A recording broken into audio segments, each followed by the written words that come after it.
¿Qué tal? ¿Cómo están? Muy buenas noches. En solo unos días se cumplen 24 años de la fatídica llegada de Hugo Chávez al poder en Venezuela. Su ya desdibujado legado y su cacareado socialismo del siglo XXI siguen siendo la inspiración de proyectos de un desgobierno que ha sumido al país en una de las peores crisis de toda su historia. Hoy el aprendiz de dictador Nicolás Maduro convulsiona la historia venezolana. Está minando todo tipo de libertades y esto no es nuevo. Ha intensificado su control sobre el país y además ha provocado en Venezuela una de las peores crisis sociales, políticas y económicas de toda su historia. La hiperinflación, la censura y la represión a la oposición, el desabastecimiento de los supermercados, la crisis del petróleo y el éxodo masivo de venezolanos son solamente algunos de los profundos golpes que ha dejado este fenómeno del chavismo a la actual Venezuela. A través de años de lucha, muchos han sido los caminos explorados por este pueblo en aras de poder retomar su democracia. Y hoy hay un nuevo intento que siembra de alguna forma esperanza en muchos, mientras que otros también son escépticos de los resultados que pueda llegar a arrojar un nuevo diálogo iniciado recientemente en México entre la oposición y el chavismo y que, según parece, buscaría, y eso no es algo nuevo, condicionar electoralmente el país de cara a las presidenciales del año 2024. Y si esto ocurre, pues obviamente la dictadura chavista va a seguir en las suyas, porque no existen los pactos de caballero.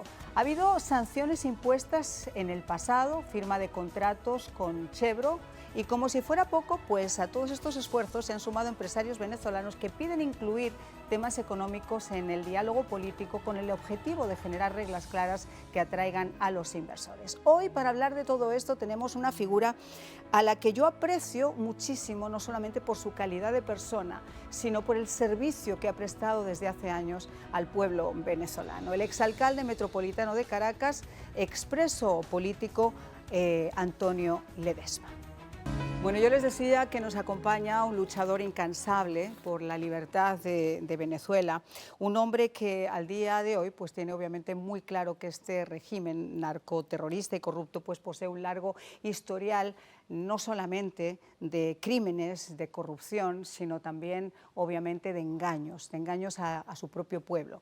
Y para hablar con nosotros sobre todo esto, pues vamos a dar la bienvenida a Antonio Ledesma. Muchísimas gracias, Antonio, por acompañarnos. Muchísimas gracias a ti, Marian, por supuesto a la estación por darnos la oportunidad de decirle nuestras verdades al mundo. A ver, y esas verdades, porque llevamos tristemente escuchando muchas verdades y muchas mentiras. Y en esta especie de cuento donde se mezcla la realidad con la ficción, a veces es peor la realidad que la ficción, ya uno no sabe realmente a quién creer o qué es lo que creer. Hemos tenido hasta ahora un individuo al que este país, por ejemplo, para este país era un dictador, era un hombre buscado por las agencias federales por su relación con el narcotráfico, es un hombre que ha provocado uno de los mayores éxodos de toda la historia del pueblo venezolano.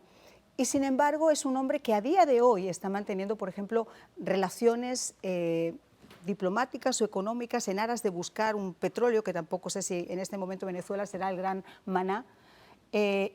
Y la persona que se suponía que iba a ser que es el presidente interino, que se suponía que iba a ser quien manejara esa oposición, le hemos visto desdibujarse no solamente a nivel personal, sino porque le han apartado de un plumazo. Y eso es una realidad que no podemos ocultar. Y es precisamente esa verdad la que tenemos que poner al descubierto y ante los ojos de toda la comunidad internacional que ha venido siguiendo paso a paso este largometraje. Porque como tú lo acabas de puntualizar en tu reflexión introductoria, lo de Venezuela pudiera oscilar entre ficción y realismo. Pues bien, es un largometraje que tiene como protagonistas de carne y hueso a millones de venezolanos que vienen escarmentando en cabeza propia un penoso martirio. Y por eso nuestro afán, nuestra lucha, tú acabas de decirlo, el pueblo de Venezuela ha hecho gala de un coraje que no se le puede regatear a la hora de escribir capítulos que le cuenten al mundo del futuro todo cuanto tuvo que hacer la juventud, las mujeres, los abuelos, porque era una lucha de familia. Estos millones de venezolanos, los que están adentro y los que estamos afuera formando parte de este destierro, nos hemos abrazado en un solo amor por Venezuela y lo que queremos es que se resuelva este drama. Tú decías que hay gente optimista y otros pesimistas con respecto al diálogo. Sí. Yo en lo personal no pierdo mi optimismo. Eso es como el juego del fútbol. Los argentinos Sí, claro. perdieron el primer juego con Arabia Saudita. Ya han ganado los dos siguientes compromisos, el de México y le ganaron hoy a Polonia. ¿Por qué? Porque seguramente el director técnico revisó la estrategia, seguramente el director técnico hizo un recuadro, un dibujo de cómo se iban a mover sus jugadores en la cancha.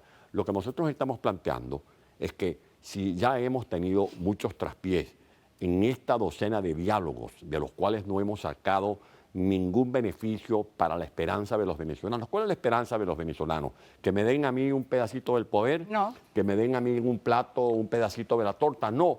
La lucha es por la libertad de Venezuela. Si no hay libertad en Venezuela, olvídate de prosperidad económica, olvídate de que vamos a recuperar la infraestructura, olvídate de que se van a superar los problemas de las escuelas o de los hospitales o de las universidades. La causa está en este malandraje. Y cuando tú hablas de Guaidó, hay que decirle también a la gente que la lucha no es simplemente entre Guaidó y Maduro, es la lucha contra una mafia, contra una peligrosísima corporación criminal. Eso es como que si en el fútbol... Que se matan entre ellos, además, hay que recordar que se matan entre ellos. En el fútbol hay gente que comete, que da patadas, que mete zancadillas, pero le sacan la tarjeta roja y lo sacan del juego. A Maduro le hemos venido sacando tarjeta roja porque es perpetrador de crímenes de lesa humanidad, tarjeta roja porque es el responsable de la ejecución extrajudicial de más de 7.000 seres humanos, tarjeta roja porque ha permitido que en Venezuela se instalen campamentos de la narcoguerrilla colombiana, tarjeta roja porque ha convertido al estado Zulia en la pequeña Sinaloa controlada por los cárteles de la droga, tarjeta roja porque está cometiendo un crimen ecológico en el arco minero de Venezuela y resulta que no pasa nada. Y lo que queremos decirle a la ONU, a la OEA, a la Unión Europea es que hagan valer su autoridad. ¿Pero tú crees que después de 24 años no lo saben? Bueno, ¿O no lo quieren saber? El tema es que lo sepan y que concluyan en que el problema no es solo de los venezolanos. No es solo que hayan matado a Fernando Albán, como lo mataron. No es solo que hayan provocado la muerte de Franklin Brito, luchando por el principio de la propiedad privada. No es solo lo que me hayan hecho a mí, porque ¿qué importa lo que me hicieron a mí cuando en este momento millones de venezolanos siguen padeciendo de un suplicio de gente que no tiene cómo comer, de gente que no tiene la seguridad o la certeza si va a amanecer vivo mañana porque puede tener un certero tiro en la cabeza disparado por las bandas jamponiles? Lo que nosotros queremos en todo caso es que estas instituciones internacionales comprendan que este maleficio llamado populismo del siglo XXI representa una amenaza peligrosa para la estabilidad de nuestro continente, de nuestro hemisferio. La droga que sale de Venezuela, ¿hacia dónde va? Viene a Estados Unidos. Pero por Están supuesto atentando contra la salud de millones de jóvenes. ¿De dónde salen los terroristas? ¿De dónde salen esos terroristas que ponen en peligro la paz de muchos pueblos del mundo? Están saliendo de Venezuela. Pero tú sabes lo que es más triste, que yo sí soy, como te digo, un poco pesimista con esos organismos internacionales que tienen en su haber, por lo menos, ratificar lo que el pueblo de Venezuela, a través de su sacrificio, a través de su éxodo, viene demostrando ya desde hace tanto tiempo, y no lo hacen. Y tienes administraciones, insisto, esto no tiene nada que ver con la política de derechas, de izquierdas, republicanos o demócratas, tiene que ver, y es una frase que ya me voy a acuñar, con la moralidad y con la decencia. O sea, punto, nada más. Con los dictadores no se negocia, no se hacen pactos de caballeros. Y si se hace alguno, lo que nos está demostrando es lo que decía el señor Clinton, que business is business. Entonces, por ahí, si el interés económico prevalece a todo ese sufrimiento, a las consecuencias que puede llegar a tener no solamente este país, sino el resto del mundo, porque los éxodos no vienen solamente a Estados Unidos, América Latina está llena de venezolanos, al igual que España y otros países, que se ven en la dificultad y en la tesitura de dejar sus hogares para empezar de cero. Yo rubrico con comas, acentos y puntos y aparte lo que tú acabas de afirmar. Creo que aquí hay un déficit de ética. en el desempeño de estos organismos internacionales. Vemos que, por ejemplo, en la OEA a veces se dan unas mayorías o se acuerpan un grupo de representantes de países que forman parte de foros internacionales que actúan de manera pragmática.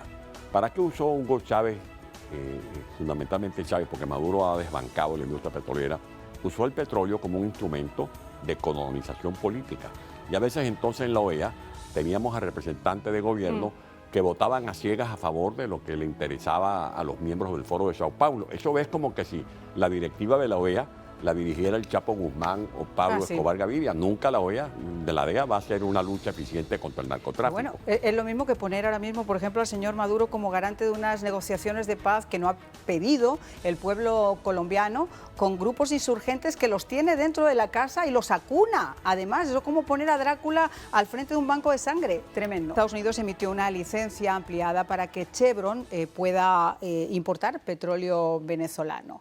Eso obviamente ha sido un golpe bajo para mucha de la gente que está acá y que, como decíamos, ha tenido que abandonar sus hogares y empezar prácticamente de cero. Y no son los únicos que están haciendo negocios con el régimen de Maduro, porque de repente acolitar o de repente callar ante este tipo de cosas en los organismos internacionales es prácticamente lo mismo. Pero me gustaría que me comentaras. Hablábamos de optimismo, hablábamos de ese acuerdo que ha firmado gobierno en este momento con oposición en Venezuela. ¿Cuál sería ese punto optimista, más allá de, obviamente, del fin, que sería unas elecciones donde el pueblo pueda ejercer realmente su decisión en las urnas, ¿no? Pero fuera de eso, ¿cuál sería el optimismo más inmediato? Para ver si nos calentamos también nosotros un poco el ánimo. No, que le veamos el queso a la tostada, como decimos los venezolanos coloquialmente. ¿Qué es verle el queso a la tostada? Ver resultados, que liberen a los presos políticos. Gracias. Que se defina la depuración del registro electoral permanente, que haya una definición de la fecha de unas elecciones supervisadas de manera férrea por la comunidad internacional. Y digo de manera férrea porque lo que ha venido haciendo Chávez y Maduro en estos últimos años de elecciones es invitar a lo que llamamos mirones de palo. ¿Quiénes son los delegados internacionales que lleva Maduro a supervisar las elecciones? A los que envía Evo Morales, a los que envía Raúl Castro, a los que envía la señora Kirchner desde Argentina, o sea, los socios del Foro de Sao Paulo. Eso no da garantía de ninguna elección transparente, ni mucho menos limpia.